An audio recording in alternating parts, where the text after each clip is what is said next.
We have some breaking news on the NHL's Hub City bids for Vancouver, plus we also have some big news on the Seattle Arena naming rights, and we have some off-season rumors concerning the St. Louis Blues and the Buffalo Sabres. We'll jump into all the latest news coming up next.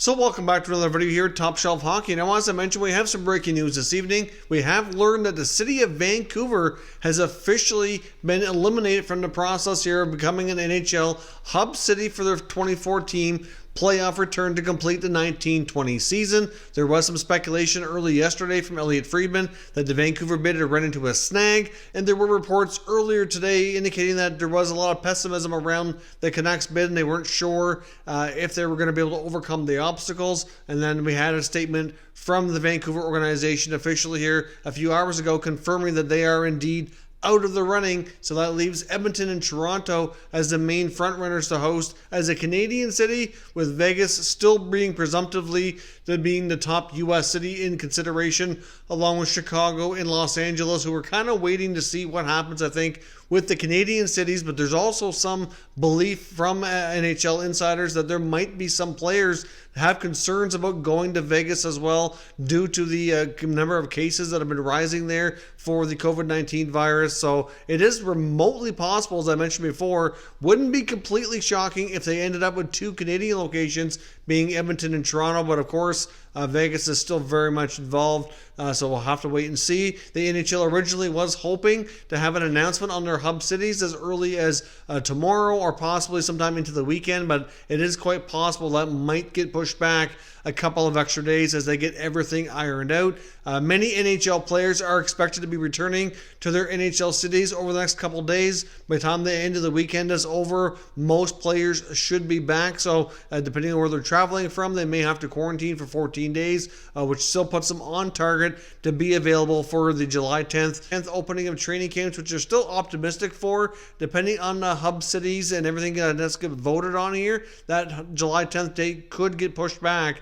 But if it is, it's not likely going to be very long. We're probably talking at most maybe a couple of extra days. But obviously the NHLPA is expected to vote on this as an entire group, not just the committee that's been doing a lot of the negotiating. We're expected to be voting on a combination of the Phase 3 and 4 return to play safety protocols that are being worked on. They're also being expected to vote on the hub cities to finalize those details, as well as potentially the framework for a new collective bargaining agreement. If they can hit a new CBA in place with all this as well, that would be absolutely huge news. And we had reported a few days ago that there were some tentative talks about a 6-year pact here that could prevent a work stoppage for a long time, and probably give some provisions of both sides to hopefully get the NHL back on track from a financial standpoint when this pandemic's over, and create some long-term viability for both sides. So I guess we'll have to remain to be seen and wait for more updates here as this situation continues to evolve. Now, as I mentioned as well, we had some big news today out of the Seattle organization on the naming rights of their new arena. No big shocker here, but Amazon bought the rights to have the naming rights here for their arena. Of course, Amazon's a billion-dollar company headquartered out of Seattle. That connection take place, no big surprise. I fully suspected Amazon would be one of the big sponsors in this all along. The name they chose for the arena, many thought would be Amazon Arena, but that's not going to be the case at all. It's actually going to be called Climate Pledge Arena, because it's going to be a certified net zero carbon arena, and the rainwater apparently is going to be used to produce the ice.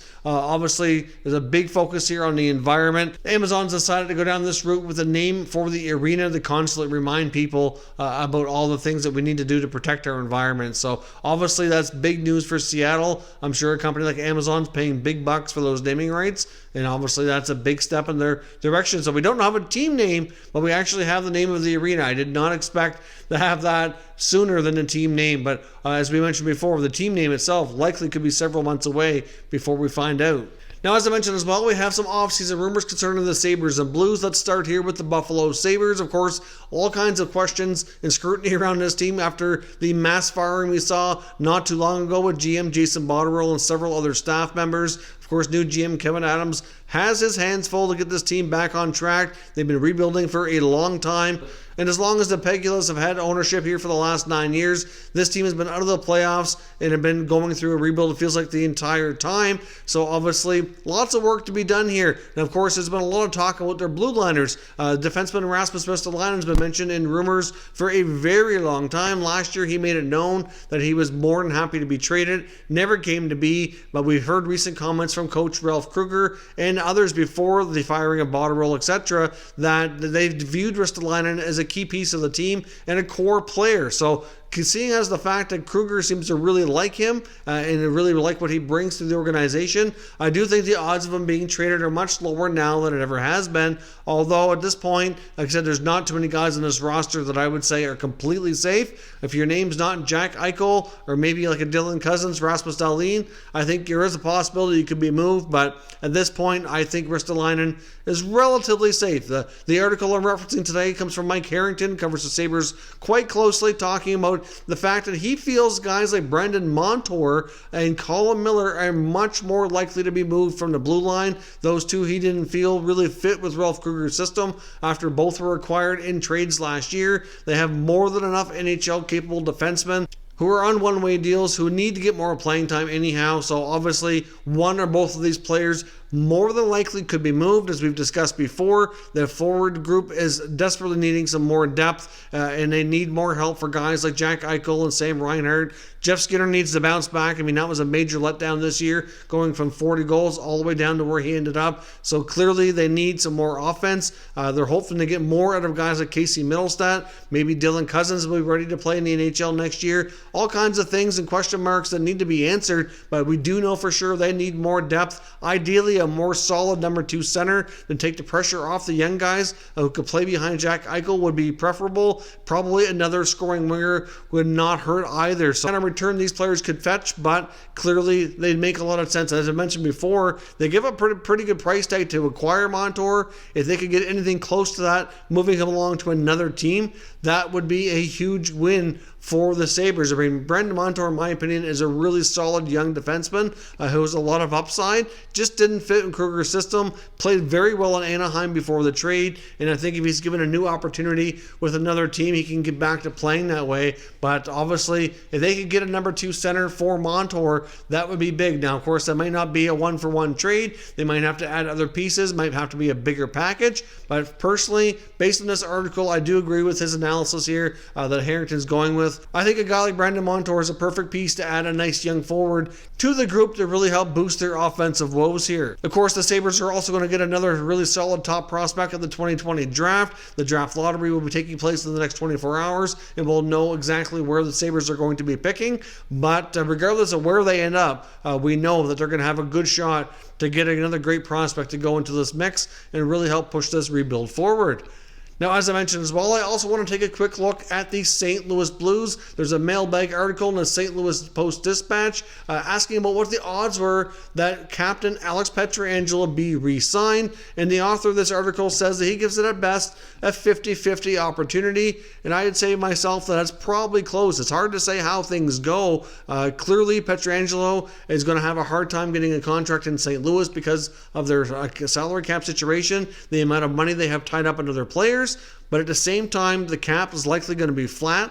There's not going to be too many teams with big money deals that he would be interested in. That very well could create much more favorable odds that he may have to accept a shorter term, less money. And if he could get a deal in St. Louis, he'd probably do that rather than move on to another team for a smaller money deal. If he needs to take a 1-year deal, that might be something that he might have to do. I mean, there's going to be a lot of free agents that are not going to be real pleased with the market and the timing of their contract expiring, but there's been a lot of unfortunate circumstances here with the market, lost revenues due to this pause in the pandemic. That's really going to wreak havoc here for free agents and make it difficult. There's not going to be very many teams with a whole lot of cap space who can become big spenders, which is going to create a much smaller market for a lot of these guys that are like Pietrangelo and Taylor Hall and others who are big names, deserve big money, and are just going to have a harder time getting it than they ever had before. But as I mentioned before, if the Blues are going to keep him, even on a shorter term contract for less money than we might expect,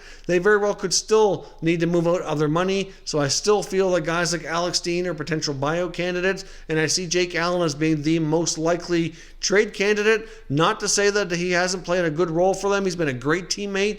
He obviously lost his starting job to Binnington, but has been much better as a backup than he was in the starting role in the short term prior to that. Like I said, he's done a great job accepting the fact that he was basically relegated to the backup. He improved his play and really has a lot of value. I just don't see the Blues carrying two goaltenders making over $4 million when Binnington's going to be needing a fairly substantial raise on term and money coming up here in the next year. And of course, they get the expansion draft coming up as well. So it only makes sense to me that Jake Allen likely could be moved. I know Tyler Bozak's name's been out there before, but personally, I think a guy like Steen or Allen are much more likely to go to create the space to sign Pietrangelo if they can. Of course, like I said, 50-50 chance of him returning. I might even say it's a little bit more than that. Looking at the handful of teams that would have the space to offer him a contract, they're all teams that are going to be near the bottom of the standings, that are going to be in this draft lottery coming up here shortly, and I just don't see Pietrangelo doing that. I think he'd rather find a way to stay in St. Louis and continue his career with the Blues. So let me know what you think down below. What are the odds of Pietrangelo remaining in St. Louis, and who's going to be the cap casualties if they free up money to keep their captain? Let me know your thoughts down below in the comments, and we'll continue the conversation. If you're new to the channel, consider subscribing and turning on your notifications so you don't miss any future content. And give this video a thumbs up if you enjoyed it. I'd appreciate it if you did. As always, thank you for watching, and I will catch you next time.